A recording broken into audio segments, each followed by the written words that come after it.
तक हम लोगों ने देखा था कि सर्वे लाइंस कौन कौन होते हैं, सर्वे पॉइंट्स क्या क्या हैं, है ना। मेन सर्वे लाइन क्या था, बेस लाइन क्या था, है ना, चेक लाइन क्या था, टाई लाइन क्या था, ये सब देखा। और फिर सर्वे स्टेशन, मेन सर्वे स्टेशन कौन थे, टाई स्टेशन कौन थे, सब्सिडरी स्टेशन से या सेकेंडरी स्टेशन कौन थे, ये सब हम लोग देखा। अब हम जानेंगे कि ऑफसेट क्या होता है। तो ऑफसेट है, जैसा कि हम पिछले क्लास में भी बताए थे, डिटेल में बताए थे कि ऑफसेट जो है किसी भी फील्ड में कोई ऑब्जेक्ट को बताने के लिए खींचा जाता है, ठीक है ना। जैसे कि कोई हम लोग का ये अपना एरिया है ना, ये हम लोग का टोटल एरिया काफ़ी बड़ा एरिया है कोई, है ना।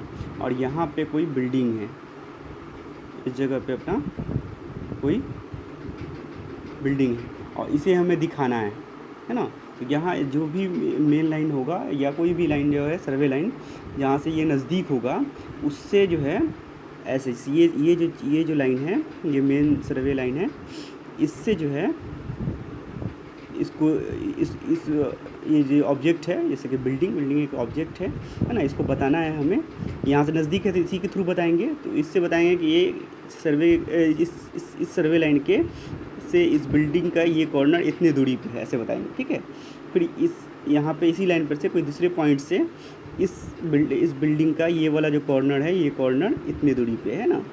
तो ये जो डिस्टेंस बताते हैं, ये जो ये मेज़रमेंट है जो है, ये जो लेंथ है, इसी को हम ऑफसेट बोलते हैं। यही आपका जो है ऑफसेट, ठीक है। किसी ऑब्जेक्ट को बताने के लिए किसी सर्वे लाइन से लेटरल मेज़रमेंट कर सकते हैं। ये लॉन्गिट्यूडनल मेज़रमेंट था सर्वे लाइन के लॉन्ग, और उसके जो है ये लेटरली हुआ, उस पर जो है उसके परपेंडिकुलर डायरेक्शन में, नॉट एग्जैक्टली अगर परपेंडिकुलर भी हो तो भी उसके परपेंडिकुलर के ऑलमोस्ट, है ना, की तरफ की डायरेक्शन में जो होगा मेज़रमेंट, उसको हम लेटरल बोल। लेटरल लॉन्गिट्यूडनल आप लोग समझते हो गया ना, ये लॉन्गिट्यूडनल हुआ, इससे ये लेटरल मेज़रमेंट जो भी लेते हैं सर्वे लाइन से किसी ऑब्जेक्ट को बताने के लिए, तो ये हम लोग का वो जो लेंथ होगा, ये सब हम लोग का ऑफसेट कहलाएगा। ऑफसेट के थ्रू जो है हम किसी ऑब्जेक्ट को बताते हैं। तो यहाँ पे कोई जो है, अगर मान लो कि कोई कुआँ हो, उसे बताना होगा, तो इस सर्वे लाइन से हम बताएंगे कुआँ का ये वाला पॉइंट जो है इतनी दूर है, ये वाला इतने दूर है ना, ये लास्ट वाला इतने दूर है, और फिर इसको हम ड्रॉ कर देंगे कि यहाँ पे एक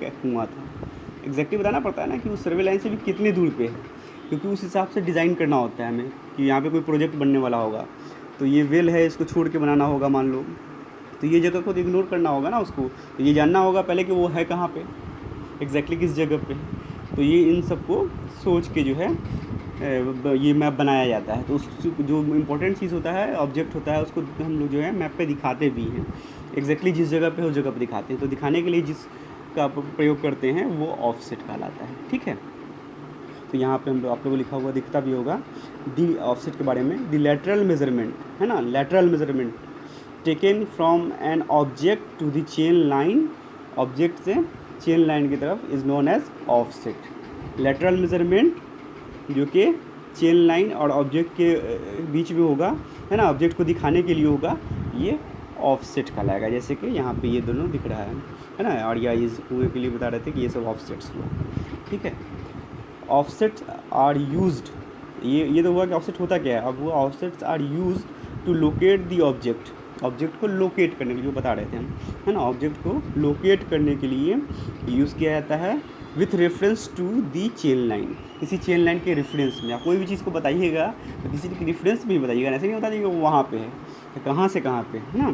तो ये बताते हैं किसी रेफरेंस, चेन लाइन के रेफरेंस से कोई ऑब्जेक्ट को बताने के लिए ऑफसेट का यूज़ करते हैं, है ना। तो ऑफसेट का यूज़ भी समझ में आ गया कि ऑब्जेक्ट को लोकेट करने के लिए करते हैं। ऑफसेट होता क्या है ये हम लोग देख लिए। अब है कि ऑफसेट कितने तरह का हो सकता है। तो ऑफसेट दो तरह के होते हैं जनरली, एक परपेंडिकुलर ऑफसेट और ऑब्लिक ऑफसेट। परपेंडिकुलर मतलब चेन लाइन से परपेंडिकुलर अगर डालेंगे एकदम 90 डिग्री पे तो ये परपेंडिकुलर हुआ, और ऑब्लिक मतलब परपेंडिकुलर ना होकर किसी भी एंगल पे हो, है ना। तो इसे हम क्या बोलेंगे, इसे हम ऑब्लिक ऑफसेट बोलते हैं। अब ये कहाँ कहाँ यूज़ होता है ना, क्यों ऑब्लिक डालते हैं, क्यों परपेंडिकुलर, ये हम लोग देखेंगे। परपेंडिकुलर मतलब चेन लाइन पे 90 डिग्री बना रहा हो, और चेन लाइन से 90 डिग्री के अलावा कोई अदर एंगल बना रहा हो, जैसे कि यहाँ पे दिख रहा है ये अदर एंगल बन रहा है, तो ये जो हो गया हम लोग का ऑब्लिक ऑफसेट कहलाएगा, ठीक है। परपेंडिकुलर ऑफसेट के बारे में यहाँ बता रहा है, तो ये दिख रहा होगा आप लोग को यहाँ पे कि यहाँ पे कोई ऑब्जेक्ट है, ये कोई ऑब्जेक्ट है ना, जिसके बारे में बताना होगा। इस चेन लाइन से हम लोग बता रहे हैं, इस चेन लाइन से ये 90 डिग्री पे ये ऑफसेट लिया गया है, तो ये परपेंडिकुलर ऑफसेट कहलाएगा, है ना। और 90 डिग्री डालना बड़ा आसान है। कैसे करते हैं हम लोग, परपेंडिकुलर कैसे डालते थे पीछे भी पढ़े होंगे हम लोग। उसके लिए जो इंस्ट्रूमेंट है वो क्रॉस स्टाफ या ऑप्टिकल स्क्वायर यूज़ करके इजीली हम लोग परपेंडिकुलर डाल सकते हैं। इस चेन लाइन से इस ऑब्जेक्ट को बताना हो कि यहाँ से कितनी दूरी पे है, तो उस क्रॉस स्टाफ को लाके यहाँ पे रखेंगे, जहाँ पे ये एग्जैक्टली इस लाइन के, उसमें 4 लाइन होता है ना, तो एक लाइन इसके लॉन्ग होगा और दूसरा जैसे उसके परपेंडिकुलर वाला इसके लॉन्ग हो गया, ऑब्जेक्ट दिखने लगा तो ये पॉइंट इससे परपेंडिकुलर पे है ना। और ये डिस्टेंस हम लोग मेज़र कर लेंगे और बता देंगे कि यहाँ से इतनी दूरी पे, परपेंडिकुलर दूरी पे ये ऑब्जेक्ट है, तो ये परपेंडिकुलर ऑफसेट हुआ, ये जो है परपेंडिकुलर ऑफसेट हुआ, ठीक है, चेन लाइन से 90 डिग्री पे। तो ये मेनली यूज़ होता है, काफ़ी क्विक है, इसको क्रॉस स्टाफ लगाएं हम और वो दूरी परपेंडिकुलर डिस्टेंस जो है हम मेज़र कर लेते हैं, क्विकली हो जाता है ये, है ना। तो ये हम लोग का परपेंडिकुलर ऑफसेट है। लेकिन अगर ये बहुत दूर पे हो, कोई ऑब्जेक्ट बहुत दूर हो, चेन लाइन हम लोग का यहाँ है और ऑब्जेक्ट यहाँ है एकदम, और वहाँ पे जो परपेंडिकुलर ऑफसेट मान लो को डालना होगा, ये परपेंडिकुलर ऑफसेट डालोगे आप इस चेन लाइन से, तो अगर ये लंबाई जो है ऑफसेट की लंबाई अगर बहुत ज़्यादा है तो चांस होता है कि इसमें थोड़ा भी परपेंडिकुलर में एरर हुआ तो क्रॉस स्टाफ से, तो आप परपेंडिकुलर लाने के क्रम में हो सकता है कि आप एकदम एग्जैक्ट परपेंडिकुलर ना जाके थोड़ा सा भी अगर एरर हुआ तो उस जगह के बजाय आप यहाँ पे बता दो कि यहाँ से परपेंडिकुलर है, आप ये डिस्टेंस बता दोगे, है ना। थोड़ा सा भी अगर देखने में आपको दिक्कत हुआ तो एरर काफ़ी बढ़ जाता है। अगर बहुत लंबा कोई ऑब्जेक्ट बहुत दूरी पे है चेन लाइन से, तो अगर परपेंडिकुलर ऑफसेट डाल रहे हो, है ना, तो इसमें एरर के चांसेस हो जाते हैं। उसके लिए फिर ऑब्लिक ऑफसेट यूज़ किया था, जो अभी बताएंगे हम, ठीक है। समझ में आया परपेंडिकुलर ऑफसेट क्या है ना। तो वेन उसके बारे में यहाँ पे लिखा हुआ है, इसको पढ़ देते हैं, आप समझ लीजिएगा। When lateral measurement are taken, lateral measurement taken perpendicular to the chain line 90 degree पे, परपेंडिकुलर पे चेन लाइन को करते हैं, तो they are known as perpendicular offset, जो भी बता रहे थे आपको समझ में आ गया होगा, लिखा हुआ है। अब परपेंडिकुलर ऑफसेट जो है किन किन तरीक़ा से डाला जाता है। एक तो ये तरीका है भाई cross staff and optical square, है ना, ये लास्ट में लिखा हुआ है कि ये तो है ही, है ना। और भी मेथड हैं, 3 मेथड हैं, उनके बारे में यहाँ फिगर है, उससे पहले समझ लीजिए कि हम लोग को जो है, मान लो कि ये पहला फिगर जो ये दिख रहा है, ये वो कोई ऑब्जेक्ट है ना, यहाँ से हम लोग को, और ये चेन लाइन है, यहाँ से हम लोग को परपेंडिकुलर डिस्टेंस जानना है, ऑब्जेक्ट से हम लोग को यहाँ पे परपेंडिकुलर डालना है। तो ये पॉइंट तो हमें पता होना चलना चाहिए था ना कि किस पॉइंट पे इस ऑब्जेक्ट से चेन लाइन पे एग्जैक्टली परपेंडिकुलर वाला पॉइंट कौन सा है ना। तो वो क्रॉस स्टाफ के थ्रू कर सकते हैं, लेकिन अगर क्रॉस स्टाफ नहीं है तो क्या करेंगे। एक तो है क्रॉस स्टाफ से करेंगे, नहीं है तो क्या करेंगे। उसके लिए बोल रहा है कि आप यहाँ पे इस ऑब्जेक्ट के पास कोई चेन या टेप का एक सिरा रखिए और दूसरा सिरा जो है आप ऐसे रखिए और उसको जो है चेन को ऐसे घुमाइए, है ना, ऐसे रोटेट कीजिए, ऐसे घुमाइए, है ना, इस डायरेक्शन में भी ले जाइए और इस डायरेक्शन में ले जाइए। और जब देखिए कि चेन जो है वो चेन या टेप जो है इस चेन लाइन को किस डिस्टेंस पे टच कर रहा है, किस मिनिमम डिस्टेंस पे टच कर रहा है। जैसे अगर थोड़ा सा ऊपर होगा तो ये टच ही नहीं करेगा, ऐसे चला जाएगा, ऐसे नचा रहे हो आप, है ना, एक सिरा यहाँ पकड़ के दूसरा सिरा इधर आप पकड़ के आप ऐसे नचा रहे हो इस डायरेक्शन में। तो इस वाले पोजीशन में तो ये टच ही नहीं किया, तो थोड़ा सा और चेन का लंबाई बढ़ाएंगे, ऐसे देखेंगे यहाँ टच कर गया, है ना, ये चेन लाइन को टच कर गया। फिर थोड़ा अगर और बढ़ाओगे तो ये ऐसे निकल जाएगा, इसको 2 जगह पर टच कर जाएगा, है ना, चेन लाइन को। तो वैसा पोजीशन नहीं चूज़ करेंगे, ऐसा चेन लेंथ यूज़ करेंगे जो सिर्फ चेन लाइन को एक ही जगह पे टच करता हो, है ना। तो एक ही जगह पे टच कर रहा हो, इसका मतलब वहाँ पे वो टेंजेंशियल हो रहा है, इसका मतलब वो जो पोजीशन है वो ये लाइन और ये लाइन परपेंडिकुलर है ना। और ये जो आप ये जिसको मूव कर रहे हो ये एकदम टेंजेंशियली इसको एक जगह पे ही टच किया और निकल गया। ये चेन लाइन और आपके ये मूवमेंट वाला जो कर्व है ये टेंजेंशियल है आपका चेन लाइन उस कर्व पे, ठीक है। तो यहाँ पे जो जिस लेंथ पे सिर्फ चेन लाइन को एक ही बार टच करेगा एक जगह पे, वो लेंथ हम लोग मेज़र कर लेंगे और वो परपेंडिकुलर डिस्टेंस होगा। और जहाँ पे टच करेगा उस पॉइंट को हम मार्क कर देंगे कि ये पॉइंट जो है परपेंडिकुलर पॉइंट है उस ऑब्जेक्ट से, ठीक है। तो एक ये तरीका होता है, ठीक है। तो उस हम लोग को ये पता चल जाएगा कि परपेंडिकुलर जो डिस्टेंस जो है हम लोग को पता चल गया, ठीक है। यहीं पे थे हम लोग। अब जो है ये चेन के मूवमेंट से एक ये तरीका था, है ना, जो हम लोग को पता चल चुका है। और दूसरा ये तरीका है कि आप जो है ये देख रहे हो, ये हम लोग इससे पहले भी बताए थे कि बिल्डर्स स्क्वायर, है ना, या जिसको सेट स्क्वायर या ट्राई स्क्वायर जो होता था, ये ट्राई स्क्वायर तो नहीं है, सेट स्क्वायर की तरह है, ठीक है। तो वो इस शेप का होता है ना, ये लकड़ी का बना हुआ, बीच में ये इतना ये हॉलो होता है ना, इस टाइप का, इस शेप का देखे होंगे आप लोग, जो राजमिस्त्री लोग भी यूज़ करता है। तो चूँकि ये मतलब बिल्डिंग जहाँ बनता है वहाँ पे ये सब यूज़ होता है, तो ये बिल्डर्स स्क्वायर इसको बोलते हैं ना, जो बिल्डिंग बनाने वाले लोग होते हैं वो यूज़ करते हैं। इस टाइप का स्ट्रक्चर है। तो ये लाइन और ये लाइन जो है ये परपेंडिकुलर है आपकी, ठीक है ना, ये परपेंडिकुलर है। तो इसको जो है हम लोग यूज़ करते हैं, इसको चेन लाइन के लॉन्ग जो है इसको मूव कराते हैं, और जहाँ से ये एग्जैक्ट ये जो है ऑब्जेक्ट को के लाइन में आ जाते हैं, इसका ये सरफेस जो है ऑब्जेक्ट के थ्रू दिखने लगता है, तो वो पॉइंट परपेंडिकुलर हो जाता है, ठीक है ना। इसका ये वाला सरफेस चेन लाइन के लॉन्ग, और ये वाला जो सरफेस है वो ऑब्जेक्ट के लॉन्ग आ गया, तो वो समझिए कि परपेंडिकुलर पॉइंट पे है। तो ये पॉइंट को मार्क कर लेते हैं और ये डिस्टेंस मेज़र कर लेते हैं। एक तो वो था चेन के मूवमेंट से हम लोग को ये पता चल गया, और एक ये बिल्डर्स स्क्वायर के से ईजी बात है ना। इसको बस यहाँ पर ले जाकर रखेंगे, जहाँ पे ये सरफेस चेन लाइन के लॉन्ग हो जाए, ये सरफेस जो है ऑब्जेक्ट के लॉन्ग हो जाए, तो वो परपेंडिकुलर वाला डिस्टेंस हो गया, क्योंकि ये दोनों जो होता है ये परपेंडिकुलर होता है, ये सरफेस ये वाला लाइन है, ये लाइन है ना, इसमें बिल्डर्स स्क्वायर में, ठीक है। तो ये चीज़ हो गया। एक ये विधि भी कर सकते हैं कि 3:3x 4x और 5x के टर्म में रखें। 3x 4x 5x का मतलब हुआ 3:4:5 के रेशियो में रखें।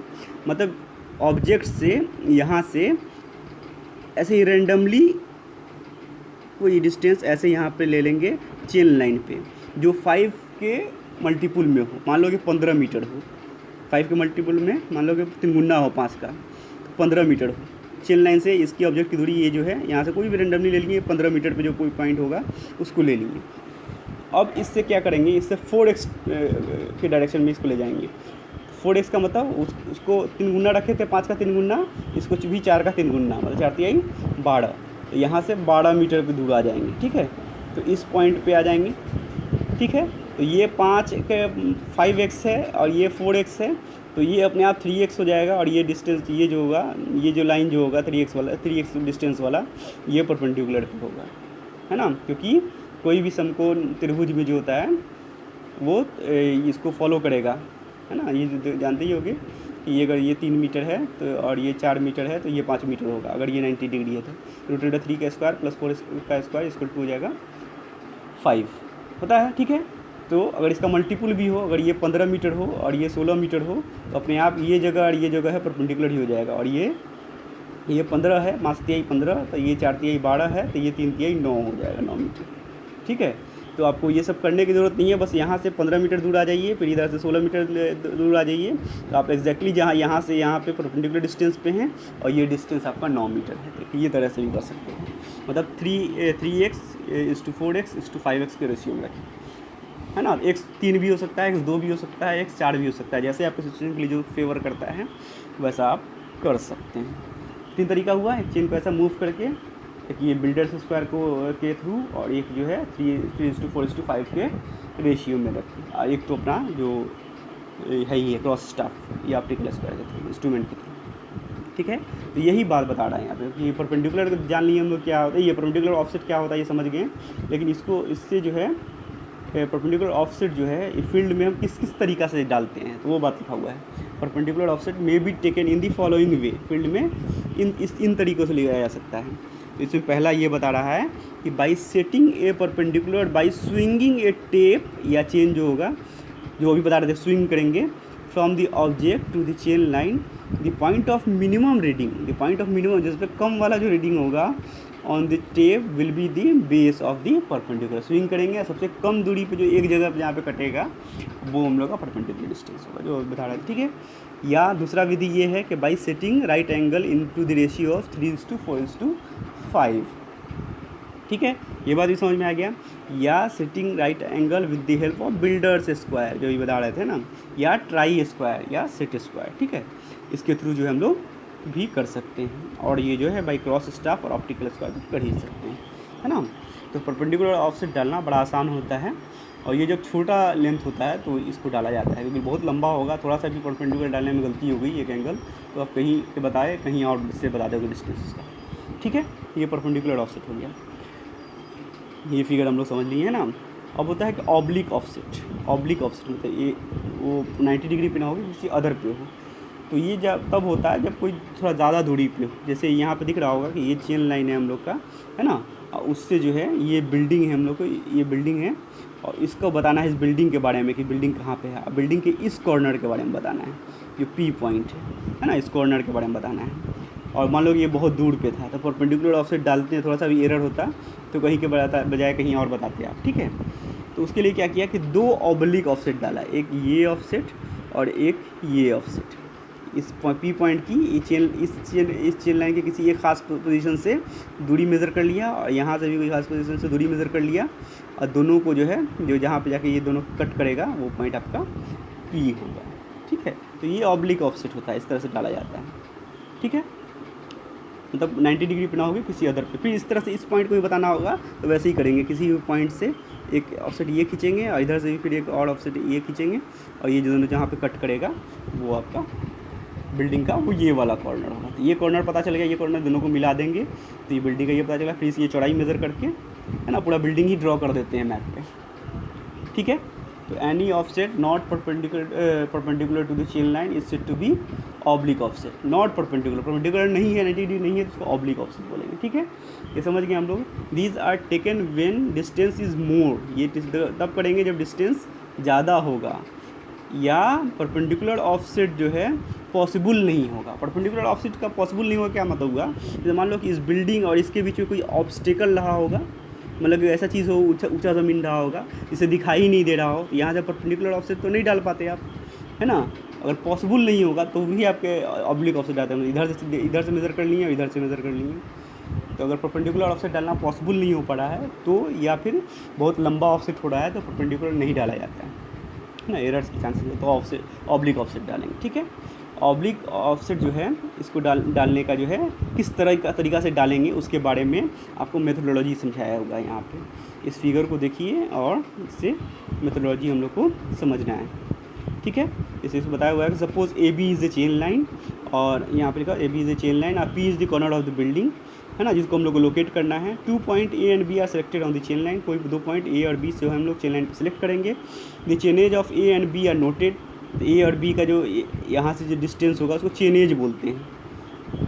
चेनेज एक नया वर्ड आपको शायद आया होगा, तो चेनेज बोलते हैं। जैसे कहीं यहाँ से स्टार्टिंग कर रहे हो ना चेनिंग करना, ये पॉइंट 0 वाला है, तो यहाँ से किसी ऑब्जेक्ट की दूरी को जो है यहाँ पे चेन, इस ऑब्जेक्ट यहाँ पे चेन इन कर रहे हैं मान लो इस पॉइंट पे, तो यहाँ तक इस ए पॉइंट का जो यहाँ से दूरी होगा उसको हम चेनेज बोलेंगे। फिर बी पॉइंट का भी इस ए से जो दूरी होगा उसको हम बी का चेनेज बोलेंगे। फिर इस कैपिटल बी वाले पॉइंट का इस ए से जो दूरी होगा उसको हम कैपिटल बी का चेनेज बोलेंगे, है। चेन मतलब चेनिंग करते हुए वो दूरी आया उसके इनिशियल पॉइंट से, ठीक है। ये चेनेज ए और बी का जो है नोट कर लेंगे, क्योंकि हमें ये पता चलना चाहिए कहाँ से इसको ऑफसेट डालना है। ए और बी का चेनेज नोट कर लेंगे, और distance A P and B P, ये ए पी और ये बी पी, इसको मेज़र कर लेंगे। When the triangle A B P triangle जो है प्लॉट करेंगे मैप पे, मतलब ये और ये ड्रॉ प्लॉट करेंगे, तो जो पी पॉइंट आपका जो होगा बिल्डिंग का कॉर्नर रिप्रेजेंट करेगा, ठीक है ना। The apex point P will represent corner of the building, ठीक है। इसी तरह इसको अगर इस पॉइंट कॉर्नर को दिखाना है तो फिर कोई 2 पॉइंट हम जो सी और डी मान लो चूज़ कर लेंगे। इसका चेनेज देख लेंगे कि ए से इसकी दूरी क्या है, ए से इसकी दूरी क्या है डी की, और ये डिस्टेंस मतलब ये क्यू रहा होगा, और ये सी और डी है तो सी क्यू, है ना, और ये डी था ना तो डी क्यू, दोनों मेज़र कर लेंगे। और ये ट्रायंगल मैप पे जब बनाएंगे ये ट्रायंगल दिखेगा, सी डी तो होगा ही मैप पे चेन लाइन पे है, और ये सी क्यू और डी क्यू भी होगा। ये जो कॉर्नर, ये इस ट्रायंगल का जो अपेक्स है क्यू, वो आपका बिल्डिंग का ये वाला कॉर्नर दिखाएगा, है ना, ये वाला कॉर्नर। इस तरह से हम मैप पे बिल्डिंग को भी दिखा देंगे। 2 कॉर्नर दिख गए तो इजीली बिल्डिंग को आप बता सकते हो। बिल्डिंग का चौड़ाई कुछ लिख दो कि हाँ इतना चौड़ा है, ठीक है। तो इस तरह से हम ऑब्जेक्ट को कैसे दिखाने के लिए कैसे परपेंडिकुलर ऑफसेट यूज़ करते हैं, कैसे ऑब्लिक ऑफसेट यूज़ करते हैं, ये हम लोगों ने देखा, और ये होता क्या है ये भी देखा हम लोग, ठीक है। अब है लिमिटिंग लेंथ ऑफ ऑफसेट। तो बोला ये जाता है कि कोई भी कहीं भी ऑफसेट आप यूज़ कीजिए, है ना, किसी भी चेन लाइन से ये ऑफसेट यूज़ कर रहे हो, किसी ऑब्जेक्ट को दिखाना है तो ये ऑफसेट जो है आपका, जो आप कोई भी चेन यूज़ कर रहे हो या जो टेप यूज़ कर रहे हो उसके लंबाई से लंबा नहीं हो। जैसे 20 मीटर वाला चेन यूज़ कर रहे हो तो उससे लंबा नहीं हो, इसका लंबाई होना चाहिए ना, उससे ज़्यादा बड़ा नहीं होना चाहिए। या फिर अगर आप टेप यूज़ कर रहे हो 30 मीटर का टेप है ना, तो वो आपका उससे उस टेप का लेंथ जिससे आप यूज़ कर रहे हो फील्ड में, जिस टेप को लेके गए हुए हो या चेन को लेके गए हुए हैं, तो उसके एक यूनिट टेप का जितना लंबाई होता है 30 मीटर या 20 मीटर जो भी है या 50 मीटर, उससे लंबा ऑफसेट नहीं डालना चाहिए, क्योंकि आपको एक टेप के बाद दूसरा फिर दोबारा टेप यूज़ करना पड़ेगा, तो एरर बढ़ने लगता है ना। अब दिखाना कहीं और होगा, दिखा दोगे कहीं और, है ना। तो ये जो है लिमिटिंग लेंथ कितना होना चाहिए, कितना ज़्यादा, किससे ज़्यादा नहीं होना चाहिए, टेप लेंथ से ज़्यादा नहीं होना चाहिए, ठीक है। ये मैक्सिमम हुआ, इससे ज़्यादा तो नहीं होना चाहिए, ठीक है, ठीक है। और minimum offset limited to 15 metre. 15 metre जो होता है एक ये है कि 15 मीटर से जो ऑफसेट जो है बड़ा होता है उसको हम लोग लॉन्ग ऑफसेट बोलते हैं, और 15 मीटर से जो छोटा होता है उसको हम शॉर्ट ऑफसेट बोलते हैं, छोटा ऑफसेट। 15 मीटर से जो बड़ा हुआ उसको लॉन्ग ऑफसेट, जो ऑफसेट 15 मीटर से बड़ा होगा, और कहाँ तक लिमिट होगा, चेन का जो लेंथ है उससे ज़्यादा नहीं होना चाहिए। 30 मीटर का चेन लेंथ है, टेप लेंथ है, 30 मीटर से बड़ा नहीं होना चाहिए। तो 15 से 30 के बीच का जो ऑफसेट लेंथ का होगा उसको हम बोलेंगे लॉन्ग ऑफसेट, और जो 15 मीटर से छोटा होगा उसको हम लोग शॉर्ट ऑफसेट बोलते हैं, ठीक है। तो जो लिमिटेड लेंथ है, generally the minimum length of the offset is limited to 15 metre, ठीक है। 15 मीटर जनरली जो है इसका मिनिमम लेंथ लिमिटेड रखा जाता है, और उससे भी छोटा होगा तो उससे हम लोग शॉर्ट ऑफसेट, वो छोटा ऑफसेट है, और उससे जो बड़ा होगा उसको हम लोग लॉन्ग ऑफसेट बोलते हैं। जो ऑफसेट जो है 15 मीटर मोर देन 15 मीटर होता है, 15 मीटर, उसको हम लॉन्ग ऑफसेट बोलते हैं।